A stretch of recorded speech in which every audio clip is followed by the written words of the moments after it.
ফেসবুকে গালিগালাজ দিতে পারে, বাড়ি ভাঙতে আসে না, টুইটারে আপনার নামে এমন প্রচার করবে যে আমি ডাক্তারিতেই আর দিতে পারি না, লিঙ্কডিনে এমন ভাবে আমরা পোস্টার ভিডিও কোথায় না পড়ে America US any corner of this world people can do it.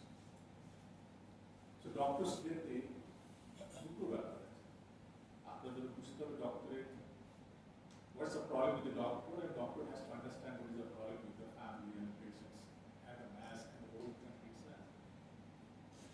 ডক্টরের হাতে অনেক কিছু আছে, ছোট গল্প। একদিন এক মহারাজের কাছে তিনি একদিন একটি ছেলে তার সামনে দেখেছিলেন যে ভালো স্টুডেন্ট হিসাবে, এবং উনি প্রেডিক্ট করতে পারেন যে আজকে বৃষ্টি হবে না হবে না, ও তো ভালো 50-50, না হলে ছেলে হবে না মেয়ে হবে 50-50, বাবা বলেন ছেলে হবে, হয়ে গেল তো আপনার 100%, না হয়ে গেলে কি আছে, বাবা বলতে চায় কি বলবেন। তো ওই ছেলেটি একদিন ছোট্ট একটা পাখি তার খাঁচা থেকে বের করে নিয়ে এসে হাতের মুখ করে ধরে নিয়ে মহারাজের কাছে গেলে মহারাজকে জিজ্ঞেস করলেন, যেমন আমি ছেলে আমি আমাকে বলুন, আপনি তো মহা, আপনি তো প্রেডিক্ট করতে পারেন, আপনি তো জ্যোতিষ, আপনার মধ্যে একটা মহাশক্তি আছে, আমার হাতে পাখি যে আছে সেটা বেঁচে আছে না মরে গেছে। তো মহারাজ ভাবলেন যে আমি যদি বলি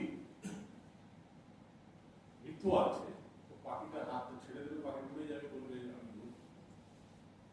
আমি যদি বলি বেঁচে আছে, তাহলে ছেলেটি খুব স্মার্ট, ওই ছিপে মেরে দেবে।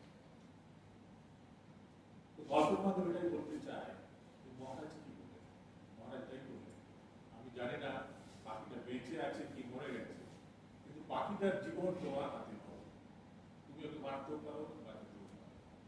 তো ডক্টরের যে ভূমিকা অনেকাংশে দেখা যায় যে মানুষকে সে মারতে পারে, এটা বিচারিতার কোনো জায়গা নেই।